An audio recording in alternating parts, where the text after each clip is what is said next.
Den's request for Goku to become the master and train the reincarnation of Kid Buu, and now that Goku has evolved his true instinct and is getting closer every day to becoming a reference for everyone, he, who throughout his journey has always learned new things, exceptional techniques, has even reached the divine state. Speaking of reaching, come along with us to soar high and travel through the world of Dragon Ball.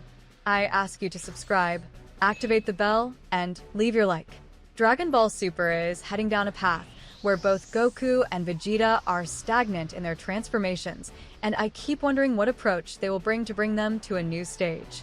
Whis and Beerus, who are currently the masters of both, have been teaching them both, and what makes them different from each other is something even Whis comments on.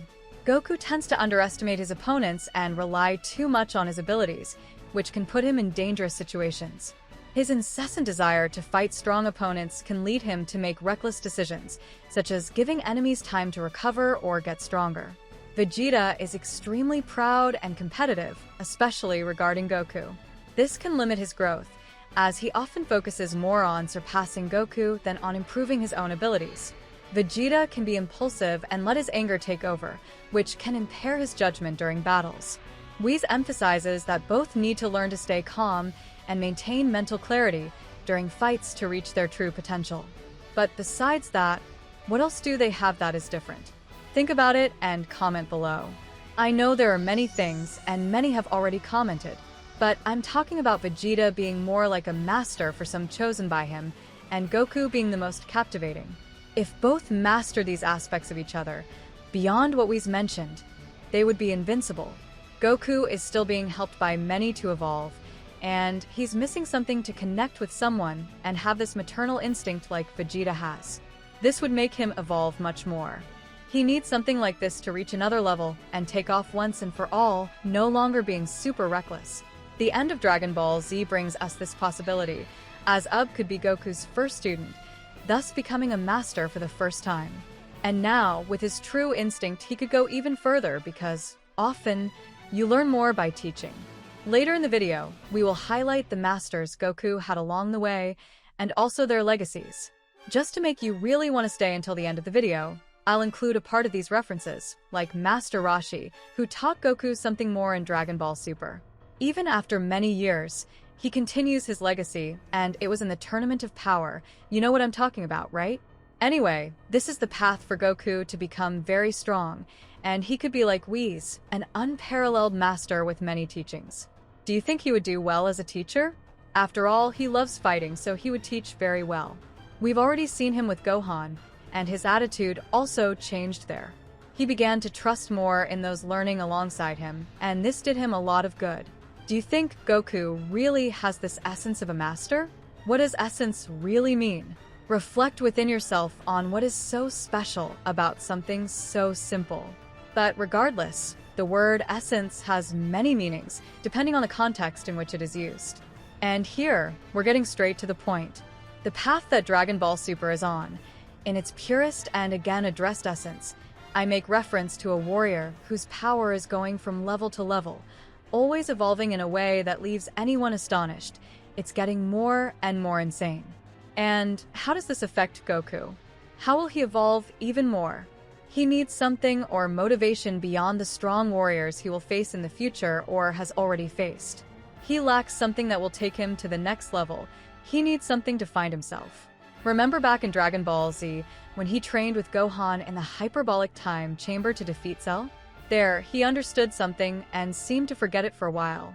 But when the Tournament of Power came, he brought back this nostalgia, training with Gohan and with Krillin. He exudes an affectionate air toward his friends, something like, "I need to get stronger to keep up with this guy." Krillin gave his all in battle against Goku, did everything to stand by his friend's side, and Gohan too, when fighting with him, felt that he could go beyond, not just at that moment, but left the promise that both would evolve together. Goku, even being playful and someone with a pure heart, inspires people. Not to mention Vegeta, right? No words for now. The relationship between the two has evolved a lot over time, and it is clear in Vegeta that he does not want to be left behind Goku, not only because of his Saiyan pride, but also because he sees something more and wants to get stronger to stand by Goku's side. This is the feeling I feel he carries now, despite their healthy rivalry. Goku has that something extra that many seek, the one that makes you feel at ease. Look at the example of the greats now. Whis, Beerus, and even Zeno were won over by Goku's way.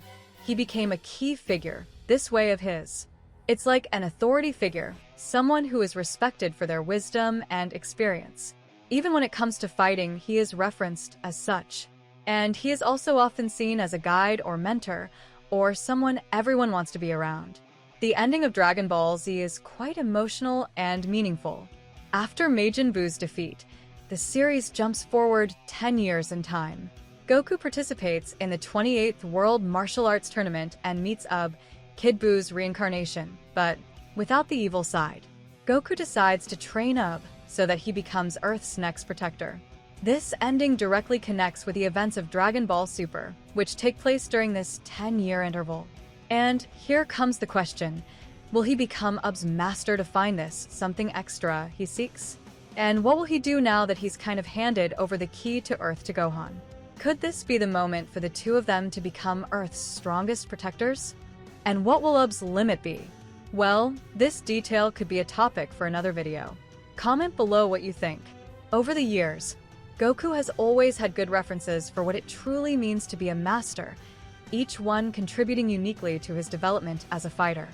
Starting way back when he arrived on Earth, where he met his grandpa Gohan, who taught him the basic martial arts, techniques like rock, paper, scissors, and the use of his magic staff. The most famous to this day and memorable in fans' minds is the iconic and perverted Master Roshi, Master Kame, who taught him about ki for the first time, demonstrating to Goku his Kamehameha and also the fundamentals of martial arts, discipline, and the importance of constant training. He trained together with Krillin, his best friend to this day, and Master Roshi became a reference when it comes to teachings and still shows what he's capable of in Dragon Ball Super. In the Dragon Ball Super manga, Goku learns to use Ultra Instinct in a different way than in the anime. During the Tournament of Power, Goku reaches Ultra Instinct for the first time while fighting Jiren. However, in the manga, there is a greater focus on Master Roshi's teachings. After several failed attempts to increase his energy to defeat Jiren, Goku is scolded by Master Roshi, who gives him an important lesson about martial arts. Roshi explains that martial arts are not just about winning fights, but about self-knowledge and control. He demonstrates this while facing Jiren, moving so swiftly that Jiren cannot hit him. This demonstration helps Goku understand that he needs to move without thinking, allowing his body to react instinctively. Later, during the fight against Moro, Goku perfects Ultra Instinct after the sacrifice of Miras, an angel and member of the Galactic Patrol, and yet another of his masters. This emotional event serves as a trigger, allowing Goku to reach complete Ultra Instinct. These moments show how Goku evolves not only in power but also in wisdom and emotional control, and is able to pass on everything he has learned. We have many more references to masters that Goku can boast about. Master Karin, Mr. Popo, Kami, and King Kai, who was instrumental in the defeat of the Saiyans who arrived on Earth at the time Vegeta and Nappa, giving Goku access to techniques like the Kaioken and the Genki Dama, Spirit Bomb, often used to defeat his enemies, including Kid Buu, who gave rise to Ub and reincarnated as good at Goku's request during his death by the Spirit Bomb. We also have the people of Planet Yardrat, who taught Goku how to use instant transmission, fundamental in many situations, the most recent being to save Earth from Frieza's return, and avoiding certain death for his son Gohan. Everyone has their share in helping Goku become what he is now, and finally, we have him, another angel, now with his complete training, and the current angel of Universe 7, who even saved Earth from destruction, his master Whis, who taught him to master divine combat techniques, higher levels of ki control, and the ability to fight without thinking, Ultra Instinct. Goku has everything it takes to be a great master, and we hope that really happens, both in the manga and the anime.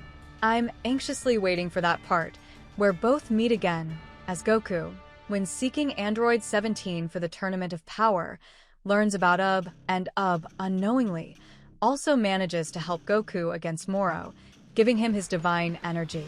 That's it, folks. That's all for today's video. I hope you enjoyed it, and see you next time.